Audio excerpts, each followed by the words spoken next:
Ano gagawin natin pre sa buhok mo? Pare, walang problema sa akin, basta pantayin mo lang. Sa gusto ko yung pantay. Hindi pa pare pantay oh. Hindi pantay pare oh. Hindi pantay. Sige, pantayin ko pa. Oo, pantay mo pa. Oh. Ayan pre, pantay na yan oh. Oh. Ayan oh. Parang hindi pa pare. Hindi pa. Oo, ito, parang hindi pa oh. Pare, gusto mo pantay pa. Oo.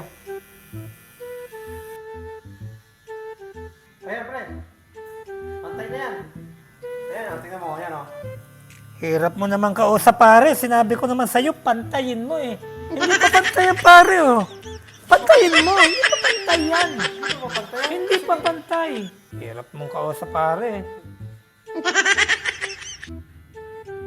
Ayan. Pantay na. Patingin. Oh. Oh, ayan oh. Oh. Ha? Oh. Hindi pa rin pantay pare. Hindi pa rin pantay. Kalbuhin mo na lang. Taka ng pu.